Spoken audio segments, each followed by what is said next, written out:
കേരള രാഷ്ട്രീയത്തെ അടിമുടി ഉലച്ചുകൊണ്ടിരിക്കുന്ന ഒന്നാണ് CMRL എക്സലോജിക് സാമ്പത്തിക ഇടപാട് കേസ്. മുൻ മുഖ്യമന്ത്രിയും CPM മുതിർന്ന നേതാവുമായ പിണറായി വിജയന്റെ മകൾ ടി വീണ പ്രതിക്കൂട്ടിലായ ഈ കേസ് കേവലം ഒരു സാമ്പത്തിക ക്രമക്കേട് എന്നതിനപ്പുറം വലിയൊരു രാഷ്ട്രീയ ഭൂകമ്പത്തിനാണ് സംസ്ഥാനത്ത് വഴിമരുന്നിട്ടിരിക്കുന്നത്.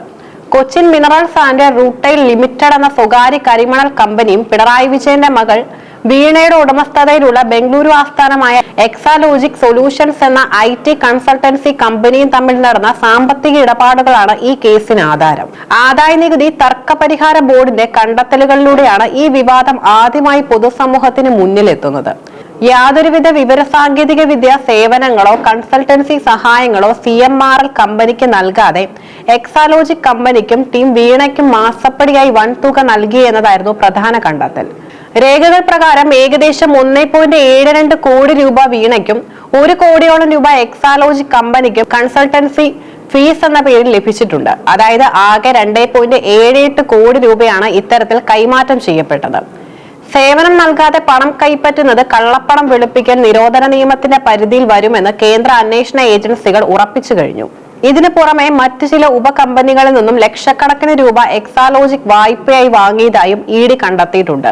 കേന്ദ്ര കോർപ്പറേറ്റ് കാര്യ മന്ത്രാലയത്തിന് കീഴിലുള്ള റീജിയണൽ ഡയറക്ടർ നടത്തിയ പ്രാഥമിക അന്വേഷണത്തിന് ശേഷമാണ് കേസ് സീരിയസ് ഫ്രോഡ് ഇൻവെസ്റ്റിഗേഷൻ ഓഫീസിന് കൈമാറുന്നത്.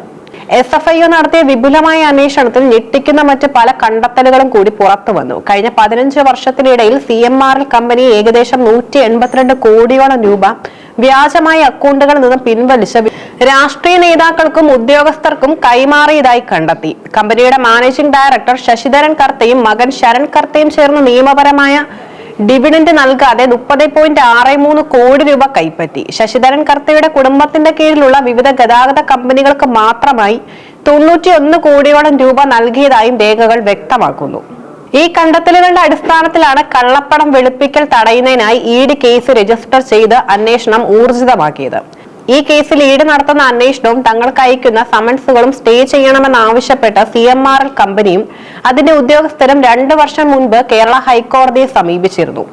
ദീർഘനാളത്തെ വാദപ്രതിവാദങ്ങൾക്കൊടുവിൽ ചൊവ്വാഴ്ചയാണ് ഹൈക്കോടതി സിംഗിൾ ബെഞ്ച് ഈ ഹർജി പൂർണ്ണമായും തള്ളിയത്. കോടതി വിധി വന്നതിന് തൊട്ടു പിന്നാലെ ED തങ്ങളുടെ തന്ത്രപരമായ നീക്കങ്ങൾ ആരംഭിച്ചു. വിധിപ്പകർപ്പ് ചൊവ്വാഴ്ച രാത്രി 8 മണിക്ക് ശേഷം കൊച്ചി ED ഓഫീസിൽ ലഭിച്ചയുടൻ Kochi unit four deputy director SMEയുടെ നേതൃത്വത്തിൽ മിന്നൽ റെയ്ഡിനുള്ള പദ്ധതി തയ്യാറാക്കി.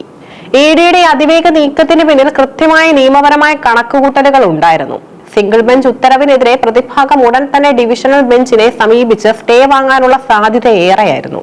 അതിന് സമയം നൽകാതിരിക്കുക എന്നതായിരുന്നു EDയുടെ പ്രധാന തന്ത്രം. വിധി വന്നതിന് തൊട്ടടുത്ത 2 ദിവസങ്ങൾ ഹൈക്കോടതിക്ക് അവധിയായിരുന്നു. ഈ പെർഫെക്റ്റ് ടൈമിംഗ് പ്രതിഭാഗത്തിന് കോടതിയെ പെട്ടെന്ന് സമീപിച്ച് നിയമപരമായ ആശ്വാസം നേടുന്നതിൽ നിന്നും തടഞ്ഞു. കോടതി അവധിയായ ദിവസങ്ങളിൽ അന്വേഷണ പരിധിയിലുള്ള ടി വീണ ഉൾപ്പെടെയുള്ളവരുടെ മൊഴികൾ രേഖപ്പെടുത്താനും ഡിജിറ്റൽ തെളിവുകൾ ശേഖരിക്കാനും EDക്ക് കഴിഞ്ഞു. അന്വേഷണം കടുപ്പിക്കുന്നതിന്റെ ഭാഗമായി ED വലിയ തോതിലുള്ള സാമ്പത്തിക നിയന്ത്രണങ്ങളാണ് ഏർപ്പെടുത്തിയിരിക്കുന്നത്.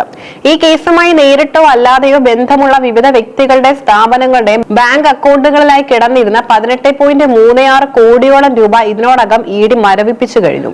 ഒരൊറ്റ മിന്നൽ നീക്കത്തിലൂടെ 242ഓളം ബാങ്ക് അക്കൗണ്ടുകളാണ് കേന്ദ്ര ഏജൻസി ലോക്ക് ചെയ്തിരിക്കുന്നത്. ഇത്രയും അധികം അക്കൗണ്ടുകളിലൂടെ നടന്ന കോടികളുടെ പണമിടപാടുകളുടെ ഉറവിടം കണ്ടെത്താനുള്ള ശ്രമത്തിലാണ് ഉദ്യോഗസ്ഥർ. റെയ്ഡിൽ പിടിച്ചെടുത്ത ലാപ്ടോപ്പുകൾ, മൊബൈൽ ഫോണുകൾ, ഹാർഡ് ഡിസ്കുകൾ തുടങ്ങിയ ഡിജിറ്റൽ തെളിവുകൾ കൊച്ചി ഓഫീസിൽ അതിവേഗം വിശകലനം ചെയ്തു വരികയാണ്. ഇതിൽ നിന്നും ലഭിക്കുന്ന വിവരങ്ങളുടെ അടിസ്ഥാനത്തിൽ അറസ്റ്റ് ഉൾപ്പെടെയുള്ള കടുത്ത നടപടികളിലേക്ക് ED കടക്കുമെന്നാണ് ഡൽഹിയിൽ നിന്നുള്ള സൂചനകൾ. കള്ളപ്പണം വെളുപ്പിക്കൽ നിരോധന നിയമപ്രകാരം ED ചുമത്തിയിരിക്കുന്ന കുറ്റങ്ങൾ ജാമ്യമില്ലാത്തതും അതീവ ഗുരുതരവുമാണ്. ഈ നിയമപ്രകാരം അറസ്റ്റ് ചെയ്യപ്പെടുന്ന വ്യക്തിക്ക് ജാമ്യം ലഭിക്കുക എന്നത് കഠിനമായ പ്രക്രിയയാണ്. അതിനാൽ തന്നെ അറസ്റ്റ് തടയുന്നതിനായി ടി വീണ വരും ദിവസങ്ങളിൽ കോടതിയിൽ മുൻകൂർ ജാമ്യ ഹർജി സമർപ്പിച്ചേക്കുമെന്നാണ് പ്രതിഭാഗം വൃത്തങ്ങൾ നൽകുന്ന സൂചന. എന്നാൽ ശക്തമായ തെളിവുകൾ നിരത്തി ഈ മുൻകൂർ ജാമ്യാപേക്ഷയെ കോടതിയിൽ നേരിടാനാണ് EDയുടെ തീരുമാനം. അന്വേഷണവുമായി പ്രതി സഹകരിക്കുന്നില്ലെന്നും കസ്റ്റഡിയിലെടുത്ത് ചോദ്യം ചെയ്യേണ്ടത് അനിവാര്യമാണെന്നും കാണിച്ച് കോടതിയെ ബോധ്യപ്പെടുത്താനാണ് കേന്ദ്ര ഏജൻസിയുടെ പ്രധാന നീക്കം. തിരുവനന്തപുരത്ത് മുൻ മുഖ്യമന്ത്രി പിണറായി വിജയന്റെ വസതിയിലും മറ്റ് അനുബന്ധ സ്ഥാപനങ്ങളിലും ED നടത്തിയ പരിശോധനയ്ക്ക് ശേഷം പുറത്തിറങ്ങിയ ഉദ്യോഗസ്ഥർക്ക് നേരെ വലിയ തോതിലുള്ള ആക്രമണമാണ് അരങ്ങേറിയത്. CPM പ്രവർത്തകരെന്ന് സംശയിക്കുന്ന ഒരു സംഘം ആളുകൾ കമ്പികളും കല്ലുകളുമായി ED വാഹനങ്ങൾ ആക്രമിക്കുകയുണ്ടായി. യാതൊരുവിധ പ്രകോപനവും ഇല്ലാതെ നടന്ന ഈ ആക്രമണത്തിൽ ഒരു വാഹനത്തിന്റെ ഡ്രൈവർക്ക് കണ്ണിന് ഗുരുതരമായി പരിക്കേറ്റു. ഈ സംഭവം കേസിന്റെ ഗതിയെയും കേന്ദ്ര സംസ്ഥാന ബന്ധങ്ങളെയും പുതിയൊരു തലത്തിലേക്ക് എത്തിച്ചിരിക്കുകയാണ്. കേരളത്തിലെ ക്രമസമാധാന നില പൂർണ്ണമായും തകർന്നുവെന്നും കേന്ദ്ര ഉദ്യോഗസ്ഥർക്ക് സംസ്ഥാന പോലീസ് മതിയായ സുരക്ഷ നൽകുന്നില്ലെന്നുമുള്ള വിലയിരുത്തലിലാണ് കേന്ദ്ര ആഭ്യന്തര മന്ത്രാലയം. ഇനി നടക്കാനിരിക്കുന്ന എല്ലാ നിർണായക നീക്കങ്ങളിലും റെയ്ഡുകളിലും തദ്ദേശീയ പോലീസിനെ പൂർണ്ണമായും ഒഴിവാക്കും. അടുത്ത ഘട്ടത്തിൽ ടി വീണയെ ചോദ്യം ചെയ്യാനോ കസ്റ്റഡിയിൽ എടുക്കാനോ ഇഡി എത്തുമ്പോൾ തോക്കേന്ത്യ കനത്ത കേന്ദ്ര സുരക്ഷാ സേനയുടെ വലയത്തിലായിരിക്കും നീക്കങ്ങൾ. ഉദ്യോഗസ്ഥരെ ആക്രമിച്ച സംഭവത്തിൽ തിരുവനന്തപുരം പോലീസിൽ ഇഡി ഔദ്യോഗികമായി പരാതി നൽകിയിട്ടുമുണ്ട്. ഇത് അക്രമം നടത്തിയവർക്കെതിരെ മറ്റൊരു ക്രിമിനൽ കേസായി മാറും. ഈ സാമ്പത്തിക ഇടപാട് കേസ് കേരള രാഷ്ട്രീയത്തിൽ വലിയ ചലനങ്ങളാണ് ഉണ്ടാക്കുന്നത്. പ്രത്യേകിച്ച് നിയമസഭയുടെ നയപ്രഖ്യാപന പ്രസംഗം നടക്കാനിരിക്കെ പുതിയ UDF സർക്കാരിന് മുന്നിൽ പ്രതിപക്ഷത്തെ പ്രതിരോധത്തിലാക്കാൻ ലഭിച്ച ഏറ്റവും വലിയ ആയുധമായി ഇത് മാറി. തങ്ങളുടെ മുതിർന്ന നേതാവിന്റെ മകൾക്കെതിരെയുള്ള ഈ നീക്കത്തെ രാഷ്ട്രീയ പ്രേരിതമെന്ന് വിളിച്ച് പ്രതിരോധിക്കാനാണ് CPM ശ്രമിക്കുന്നത്. കേന്ദ്ര സർക്കാർ അന്വേഷണ ഏജൻസികളെ ഉപയോഗിച്ച് രാഷ്ട്രീയ എതിരാളികളെ വേട്ടയാടുകയാണെന്ന സ്ഥിരം രാഷ്ട്രീയ ലൈനാണ് പാർട്ടി സ്വീകരിക്കുന്നത്. എന്നാൽ കോടതിയിൽ നിന്ന് അനുകൂല വിധി ലഭിക്കാത്തതും SFIO കണ്ടെത്തിയ കൃത്യമായ രേഖകളും പാർട്ടിയെ ജനമധ്യത്തിൽ വലിയ രീതിയിൽ പ്രതിരോധത്തിലാക്കുന്നുണ്ട്. ഈ കേസ് കേവലം ഒരു പാർട്ടിയെ മാത്രം ബാധിക്കുന്ന ഒന്നല്ല എന്ന സൂചനകളും പുറത്തു വരുന്നുണ്ട്. CMRL കമ്പനിയിൽ നിന്നും പണം പറ്റിയിട്ടുള്ള മറ്റ് രാഷ്ട്രീയ നേതാക്കളുടെയും പ്രമുഖരുടെയും ഒരു നീണ്ട പട്ടിക ഇഡി തയ്യാറാക്കി കഴിഞ്ഞു. ഇതിൽ ഭരണ പ്രതിപക്ഷ ഭേദമന്യേ കേരളത്തിലെ പല പ്രമുഖ നേതാക്കളുടെയും പേരുകൾ ഉണ്ടെന്നാണ് വിവരം. അതിനാൽ തന്നെ ഈ അന്വേഷണം എങ്ങോട്ട് തിരിയുമെന്ന ഭയം കേരളത്തിലെ പല രാഷ്ട്രീയ കേന്ദ്രങ്ങളിലും ശക്തമാണ്. CMRL എക്സാലോജിക് കേസ് ഇപ്പോൾ അതിന്റെ ഏറ്റവും നിർണായകമായ ഘട്ടത്തിലാണ് എത്തി നിൽക്കുന്നത്. നിയമപരമായ തടസ്സങ്ങളെല്ലാം നീങ്ങിയതോടെ ഇഡിക്ക് മുന്നിൽ ഇനി നടപടികളുമായി മുന്നോട്ട് പോകാൻ യാതൊരു തടസ്സങ്ങളുമില്ല. വരും ദിവസങ്ങളിൽ വീണയുടെ ചോദ്യം ചെയ്യലും ഒരുപക്ഷെ അറസ്റ്റും ഉണ്ടായാൽ അത് കേരള രാഷ്ട്രീയത്തിന്റെ ചരിത്രത്തിൽ തന്നെ ഏറ്റവും വലിയ നാടകീയ രംഗങ്ങൾക്കാകും വഴി തുറക്കുക.